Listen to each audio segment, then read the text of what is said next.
Hey, what's going on, everybody? It's John. I'm back, another video. Today, what are we going to talk about? Well, I'll talk a little bit about the game Dead Space. Did you hear that? Oh man, they might be in my house. I'm scared. If you played that game, you were scared too. Don't lie to me. That game will freak you out. The other thing I want to talk about is Fallout 3. Finally came out last week. But, a little bit of a scary game in a different way. I'll hit you with that in a moment. But anyway, playing Dead Space. I finished it in about a week, but really once I got into it, playing, it's a game that's real difficult to put down. It is creepy. Shit jumps down off the ceilings on you.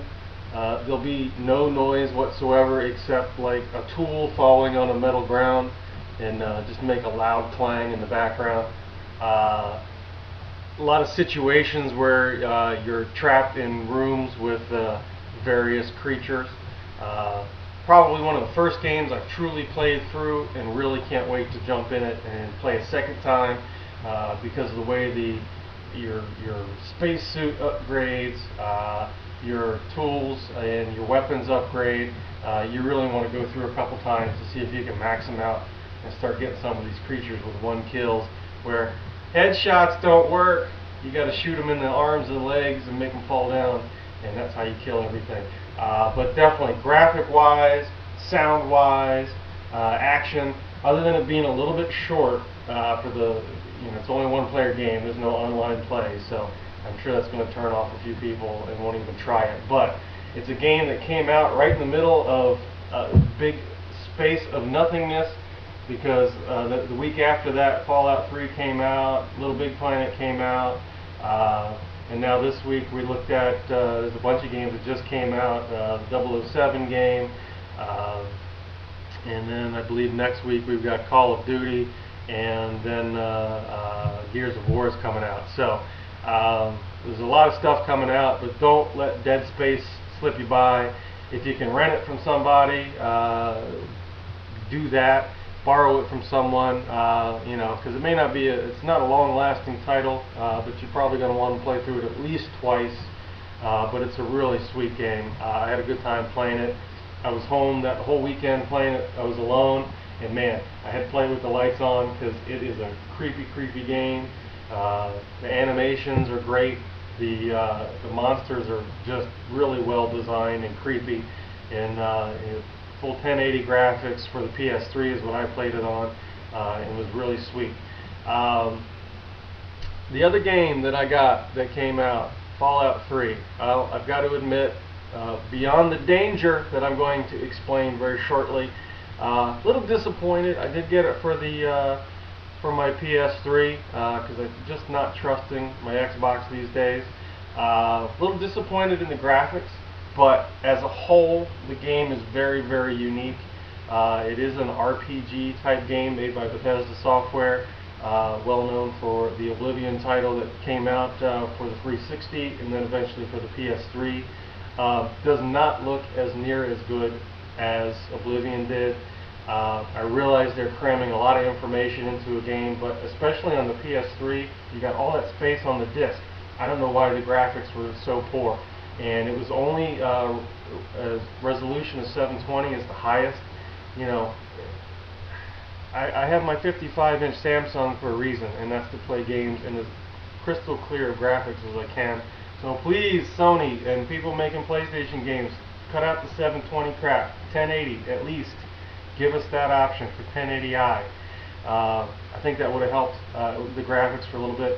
But I thought about a lot of the threads I was reading said, oh, well, the graphics are so much better on the 360. So I sat on it for a couple days, continued to play the PS3. Then I started seeing some other very interesting threads. On Bethesda Software's website for Fallout 3, there's a lot of threads running where people playing on the Xbox 360 with their Fallout 3 game, after only a few hours, getting the red ring of death. I don't know how they're going to explain this one and what they're going to do. I've read at least 12 to 15 posts of people who were playing that game and their 360 crashed. Some of them did not come back. Some of them were able to get their 360 back after letting it rest, playing a different game, and not having a problem. What I think has happened is that game is so information intensive, and that the fact that the 360 does not load a great chunk of the game on the hard drive like the PS3 does, that it is bouncing back and forth, caching information back and forth. If anybody played BioShock on their 360, they remember that you had to clear the cache every once in a while. They did have a fix for that, so you didn't have to do it manually with the controller. But I think Fallout 3 just has way too much information to be bouncing back and forth from the disk through that processor, which anybody who has an older 360 knows that that processor is suspect to the solder joints breaking, and that's how you get the red ring of death. So I don't know what they're going to do about that. If you're thinking about getting that game and have a 360, I would wait. If you have one of the newer 360s that supposedly they fixed this problem, like the new 60 gig one that came out, then maybe you're safe to give it a try. If you've got it and been playing it, let me know. A lot of you guys are subscribing to my videos, which I really appreciate. If you're playing it on your 360 or know people who have and it's been fine, great. If you've played it and it's crashed your 360, definitely get on Bethesda Software's website and hit up some of those message boards and let them know, because that's crap. I had it. I had it in my hand. I was paid for it. I ended up taking it back the next day still sealed, because I really wanted to try it on the 360 so I could get both sides of it, get both viewpoints, see whether the graphics were that much better. But a lot of other posts about it just being a glitchy game in general. Now on the PS3, I've only seen some, small minor graphic anomalies, the texture on the ground not coming up, talking to a character and one of their eyes is gone and you just see right through it. 360, a little more issue. Obviously the red ring of death is super duty, but a lot of people reporting about it just pausing, halting, freezing, whatever you want to call it, which the 360 is often want to do. Lots of other glitches in the game as far as you getting to a particular point and it just continues to freeze and freeze and freeze. There are some fixes if you go to Bethesda's website, some workarounds they're giving you, but even on the PC version, they're still experiencing some of these problems. So, be careful with that game. So far on my PS3, it's not had any of these problems. I've not gotten to any of the points where they say it locks up, even on that system. But we'll have to wait and see. But just overall, it's a great game if you can get through past some of the graphic problems, which is just not up to par. I mean, it looks like a very good PS2 game, is how I describe it, the graphics. But anyway, Call of Duty coming up, I think next week on November 11th is this release date, so I might have to check that one out too. And we've been playing a little bit of Little Big Planet. My kids love it. Next video we'll probably talk a little bit more about that. So I appreciate those of you who are subscribing.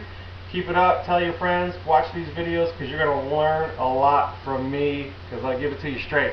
Thanks a lot. Take it easy.